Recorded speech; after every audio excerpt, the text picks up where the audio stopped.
क्या आपने कभी सोचा है जिम्मेदारी के नाम पर आपके अपने ही आपको कैद कर दें और आप सालों तक बिना आवाज उठाए उनकी हर इच्छा पूरी करते जाएं? ये कहानी है काशवी की, जो सिर्फ बेटी नहीं बल्कि अपने घर के लिए एक एटीएम मशीन बन चुकी थी। काशवी ग्रेजुएशन के फाइनल ईयर में पढ़ रही थी कि अचानक हार्ट अटैक से काशवी के पिता की मृत्यु हो गई। काशवी के पिताजी रेलवे में कर्मचारी थे और परिवार का सारा भार उन्हीं के ऊपर था। क्योंकि वो एक सरकारी कर्मचारी थे, तो अनुकंपा के आधार पर उनकी नौकरी उनके परिवार के किसी एक सदस्य को मिलनी थी, जो कि जरूरी भी थी। काशवी की माँ पढ़ी लिखी नहीं थी। काशवी का एक भाई और एक बहन थे। काशवी का भाई अभी 11वीं में पढ़ रहा था और काशवी की बहन 8वीं में पढ़ रही थी। दोनों अभी छोटे थे और उनकी पढ़ाई भी चल रही थी। लेकिन काशवी का फाइनल बस कंप्लीट होने वाला था। इसलिए काशवी का फाइनल कंप्लीट होते होते पिता की नौकरी काशवी को मिल गई। काशवी को पिता की नौकरी मिल जाने से परिवार संभल गया था और परिवार की सारी जिम्मेदारी काशवी ने संभाल ली थी, क्योंकि वो उस घर की बड़ी बेटी थी। काशवी की माँ चाहती थी कि वो नौकरी उनके बेटे को मिले, लेकिन बेटे की पढ़ाई अभी पूरी नहीं हुई थी और ना ही उसकी उम्र हुई थी। इसलिए मजबूरन उन्हें नौकरी काशवी को दिलवानी पड़ी। धीरे धीरे काशवी ने अपने घर की सारी जिम्मेदारियां अपने कंधों पर ले ली। अपने भाई बहनों की पढ़ाई, घर के खर्च और सब कुछ जैसे उसके पिता चलाते थे, और घर फिर एक बार से सुचारू रूप से चलने लगा। काशवी की माँ भी अब संभल गई थी और उन्हें लगा, चलो काशवी घर को संभाल लेगी और हमारा परिवार बिखरने से बच जाएगा। काशवी का भाई अब 12वीं कर चुका था। वो इंजीनियरिंग की तैयारी करने के लिए कोटा जाना चाहता था। काशवी की नौकरी कोई बहुत ऊंचे ओहदे पर तो नहीं लगी थी, लेकिन फिर भी उसके ऊपर जिम्मेदारियां थीं। उसने लोन लेकर भाई को इंजीनियरिंग की तैयारी के लिए कोटा भेजा, जिसे वो धीरे धीरे चुका रही थी। भाई का 1 वर्ष के बाद इंजीनियरिंग में एडमिशन हो गया, जिसकी अच्छी खासी फीस थी। काशवी ने अपनी माँ से बोला कि भाई से बोलो वो एजुकेशन लोन ले लेगा और नौकरी मिलने के बाद उस लोन को वो चुका देगा। लेकिन काशवी की माँ का कहना था कि वो लोन क्यों लेगा? ये नौकरी उसके पिता की है जो तुम्हें मिली है, तो तुम्हारी जिम्मेदारी है भाई के पढ़ाई की।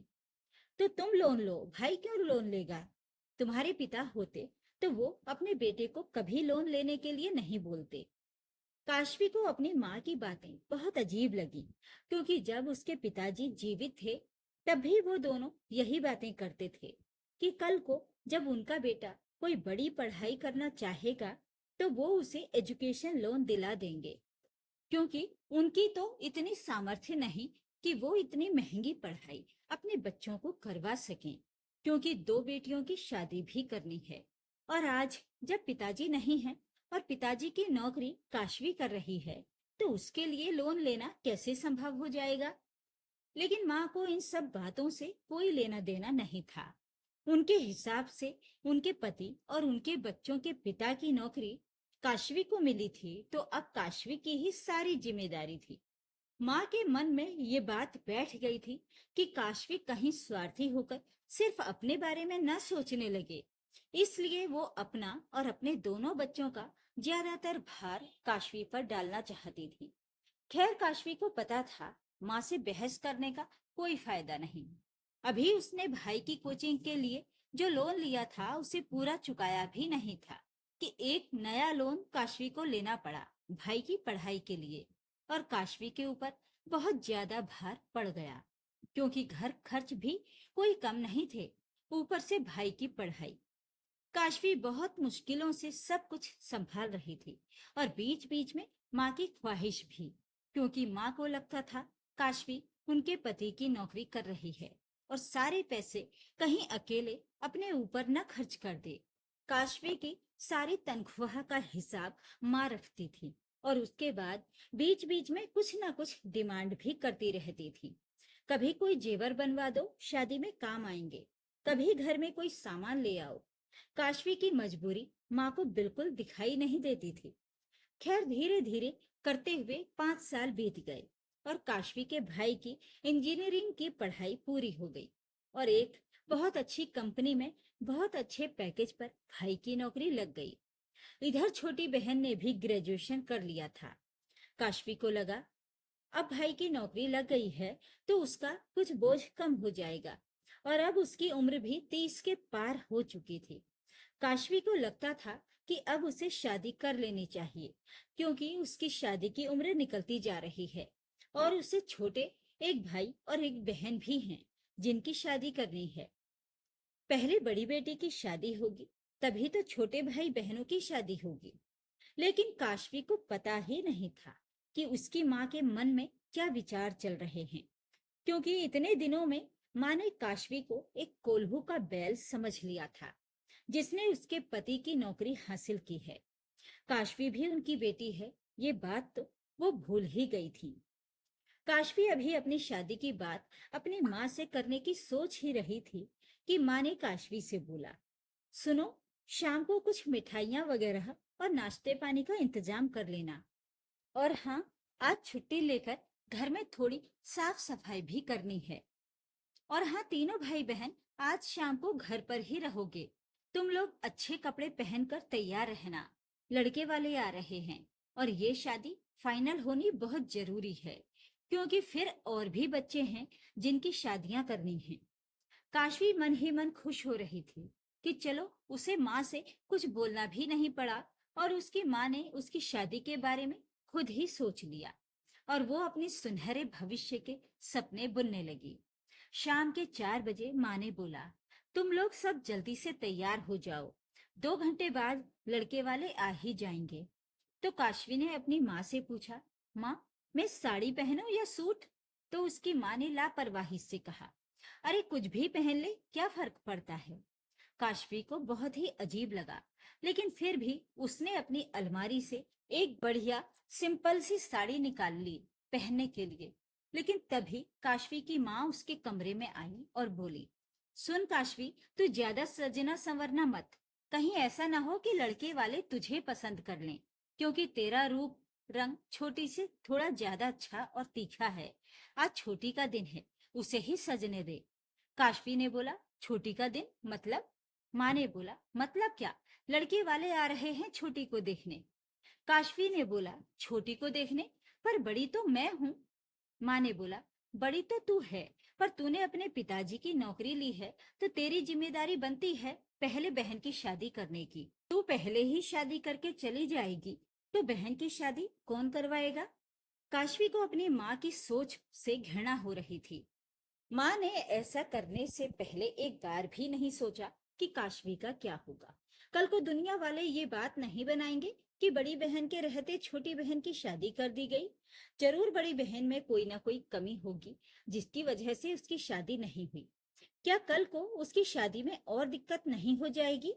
ऊपर से माँ को उसकी उम्र भी नहीं दिख रही, जो कि 30 के पार हो चुकी है और अभी छोटी की उम्र ही क्या है। लेकिन फिर भी माँ को पहले छोटी की शादी करनी है। अब काशवी को लगने लगा, क्यों वो इस घर की बड़ी बेटी थी, क्यों सारी जिम्मेदारियां उसके कंधे पर आ गईं।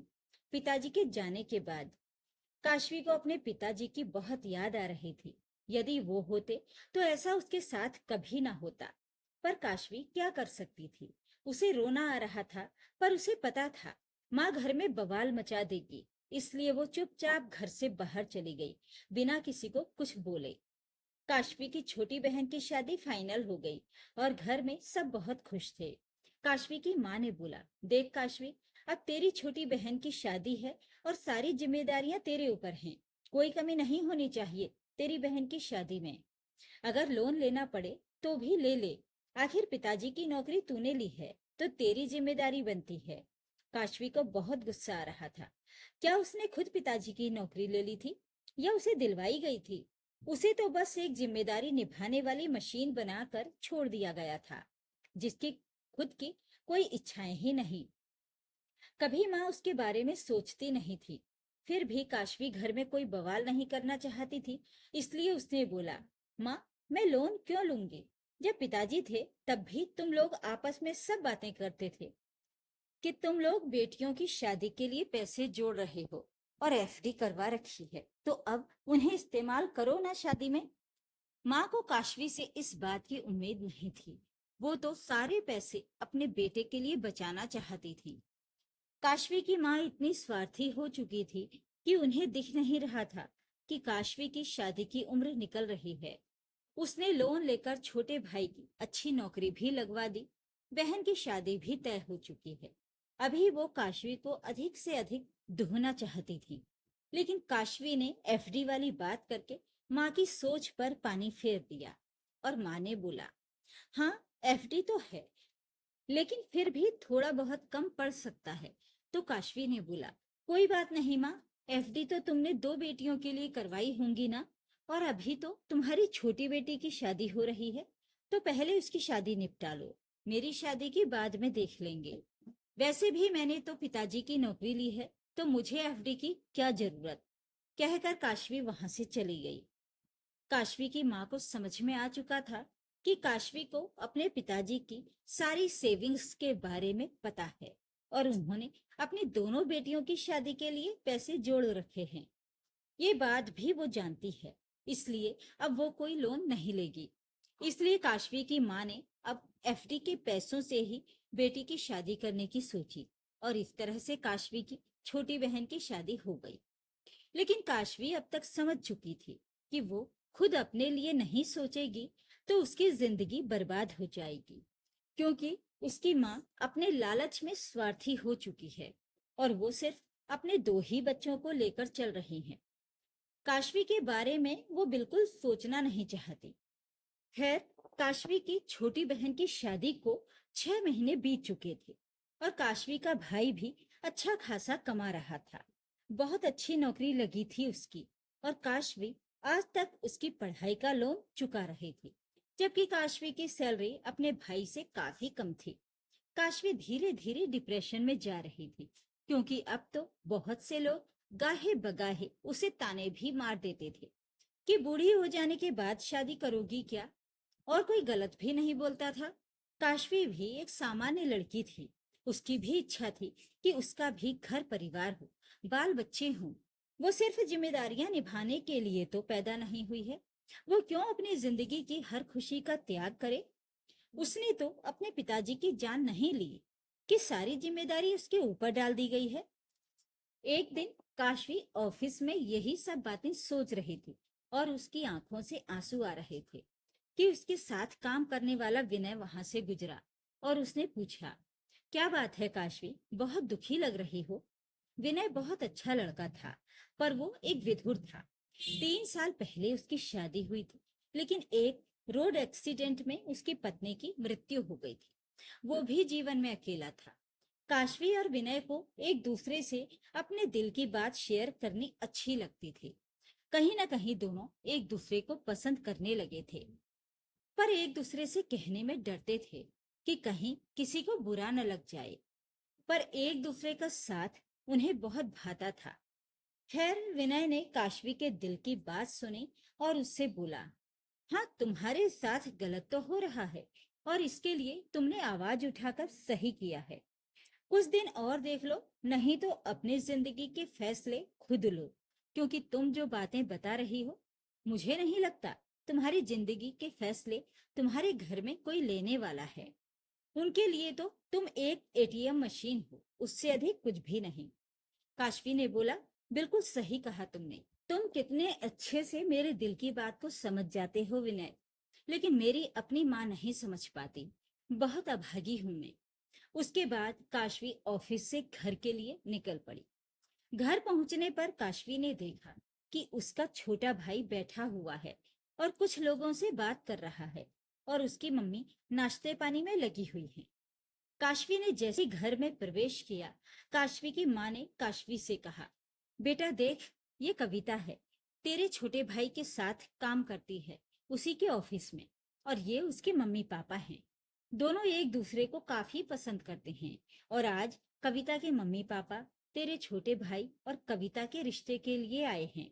देख, तेरी भाभी कितनी प्यारी है, नजर न लगे मेरी होने वाली बहू को। बहुत अच्छी जोड़ी लगेगी मेरे बेटे और कविता की, है ना काशवी। काशवी को अपनी माँ की बातों पर विश्वास नहीं हो रहा था। कुंवारी बेटी घर में बैठी हुई है, बड़ी बेटी घर में बैठी हुई है, और माँ ने पहले छोटी बेटी की शादी कर दी और अब छोटे बेटे की शादी की तैयारियां शुरू कर दी हैं। काशवी की कोई फिक्र नहीं है माँ को। काशवी सिर्फ मुस्कुराकर अपने कमरे में चली गई। उसने कोई प्रतिक्रिया व्यक्त नहीं की। थोड़ी देर के बाद लड़की वाले चले गए और काशवी का भाई और माँ काशवी से लड़ने उसके कमरे में पहुंच गए। काशवी की माँ जोर जोर से बोलने लगी, तुझे शर्म नहीं आई मेहमानों के सामने इस तरह का व्यवहार करते हुए? कल को कविता इस घर की बहू बनकर आ जाएगी।